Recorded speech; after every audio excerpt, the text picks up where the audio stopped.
So much for an impartial media. According to the Washington Examiner, several media figures actively lobbying their peers to challenge Donald Trump more aggressively when interviewing him or his surrogates. Univision anchor Jorge Ramos, who has had some high-profile scrapes with Trump, saying, quote, "I think in this case, neutrality is really not an option. I think we have to take a stand. And in this case, Donald Trump is a unique figure in American politics. We haven't seen this in decades, since probably Senator Joe McCarthy."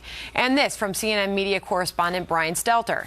Quote, "We can't just let it seep into the discourse like it's normal. We have to stop and fact check and contextualize. Right now, it's the Republican candidate for president who is trying to delegitimize our democratic process without proof. It is unpatriotic for any journalist or any interviewer to help him." Harris, go to you first on this. That makes me uncomfortable because it really tells me that, first of all, everybody's looking for their moment. And they're going to do it with a series of gotcha questions, which is exactly why the American public says that they don't trust journalists right now. They think that we're all cut from that cloth. But the other thing that's really nasty about this whole thing is that they're not going to apply that to both sides. Like, if they want that kind of sort of, I call it apoplectic, but I guess there's another word we could use that's nicer than that, but it just seems out of line, then apply it equally. If they're going to do that, if they're going to act what I think... Is there a double standard that exists? Yeah, there's always a double standard with Republicans and Democrats. It may be more pronounced this year for a number of reasons. And I'm all for the media very aggressively going after Trump and following up and holding him to account. But they have to do it to Hillary Clinton as well. They'll probably say it only helps me anyway. Well, that's the thing. Say what you will about Trump.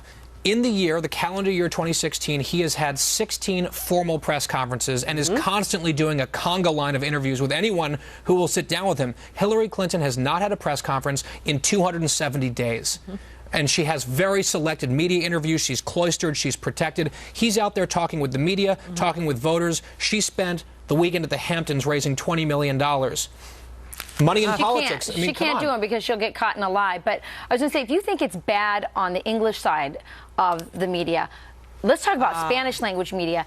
They are so ideologically liberal, and they are unapologetic. You hear it from Jorge, who is really the spokesperson for all of Spanish media in a lot of ways. And let me tell you this: there is an opening. I mean, at least on the English side of news, we have Fox News, which is fair and balanced and gives people a different perspective. There is nothing like that on the Spanish side, and that is why not just Donald Trump, but all Republicans have had a difficult moment. And I'm telling you, there's some capitalists out there right now. There is an opening to break through into Spanish media because if why does it have to be them? It could be you. It could. Well, I don't have the money. I wish I did. I have too many kids. But let me tell you this: if this demographic is conservative, they are entrepreneurs. They care about taxes. They care about regulation. Do they not know they're conservative? Family. They of course they know they're conservative. The only media they get is that. That's all there is. Interesting. So they're getting fed this stuff, and it's hard, you know, when that's all you get. You don't get the other side on Spanish. But Julie, Donald Trump has made this a huge point of his campaign. I mean, you hear him stand up in speech after speech complaining about the treatment of the media against him in his campaign. I don't think that's smart political strategy, regardless of whether it has merit or not. You should be running against Hillary Clinton. You don't run against people who print ink by the barrel or who have 24-hour-a-day television in order to rebut what you're saying. So I think it's kind of a waste of his time. You know, what I think is interesting is if you look at just her PolitiFact versus his PolitiFact ratings, she's pretty much in line with where most candidates are. He is wildly out of line. This is just their statistics, not anything I'm saying, in terms of what he says. So is it... PolitiFact's a lefty outlet, though. I mean, if you look at the selection of the lies that they choose to rate. But wait a second. But my point is, regardless of whether you believe that or not, you have to concede that things that he says are not always But Julie, accurate. look where you just took the conversation. After Guy Benson just said that Hillary Clinton hasn't held a news conference in 270 days. I've said she should. And you are criticizing Donald Trump. Where is the media saying, hey, we need questions answered? The media has been banging the drum, including Brian Stelter, who you quoted. But why aren't you hearing these calls from the media on Hillary Clinton to step in front of a microphone? Oh, my goodness. I can read you tweet after tweet, complaint after complaint from all these same journalists that you just quoted about the fact that she won't do a press conference. This has been a huge issue for the media, and rightly so. I mean, but here's the point. They're saying it over and over. I disagree with you a little bit, Guy, because I don't think that the narrative that's being created here is that you go after Donald Trump with hard questions. No, what they're saying is you disbelieve anything that he says, and you go after him, and you try to get a moment in the sun. That is completely different. And I'm saying if you're going to act that way, that's untoward, then you got to do it to both sides, and then we have to fact check the fact checkers. Because to have a narrative that's driven by your own devices and your own outcome wanting, that's not fair. And this is the same media, by the way, who, when Mitt Romney was running, ran a full-page story about, like, if he was a bully or not in high school, how he treated his dogs. We saw the story on Donald Trump about sexual harassment that was blown out of the water. They just simply don't put the same kind of investigative power into looking into Democrats, into looking into Hillary Clinton and what she's doing, and calling her to the mat for not being transparent and honest and having press conferences. All right. The Obama administration on facing new questions about what it is doing to protect Christians and other religious minorities from the atrocities of the ISIS savages.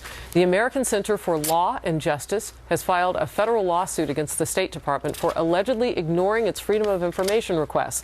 The group is asking for records which show the steps the administration is now taking to respond to or stop the genocide.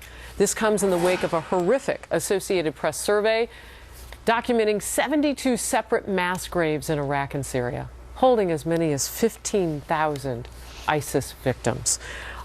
You know, as you look at this situation, we know, and I said the word genocide, we know that Secretary Kerry used that word more than a year ago now. It took the administration some time to get to genocide with regard to Christians in particular.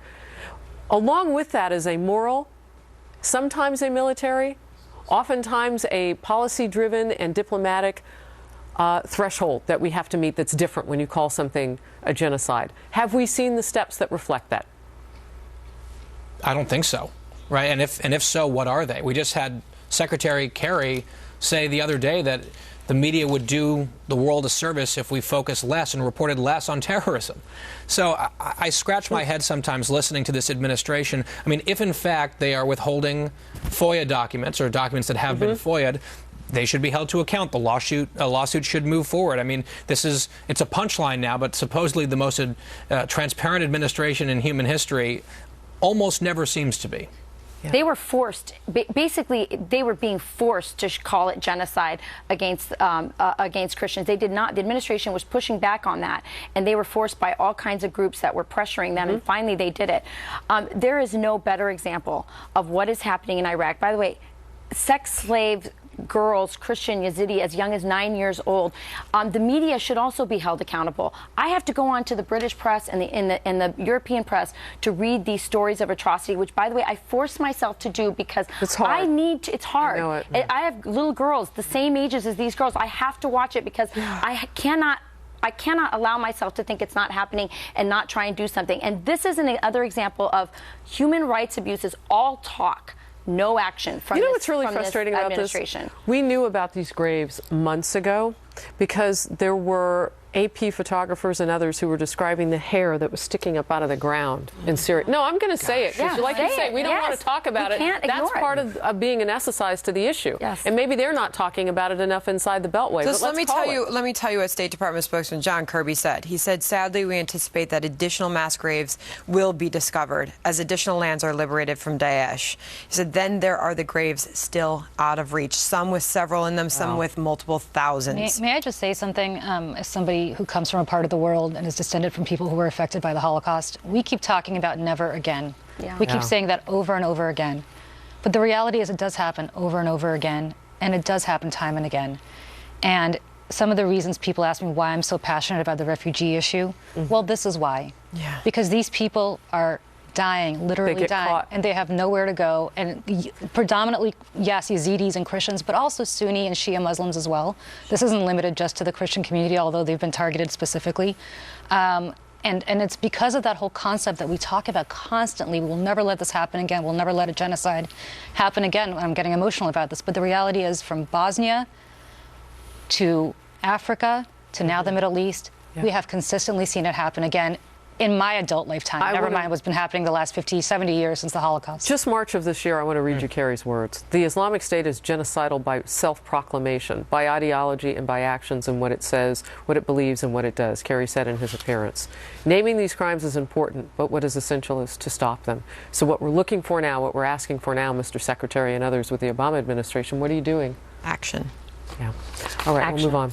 Hillary Clinton's running mate, Tim Kaine, appears to be taking on the role of attack dog. He's going after Donald Trump on everything from his tax returns to his alleged dealings with Russia. How effective is Tim Kaine? And is it a sign of what's to come? I do like the song.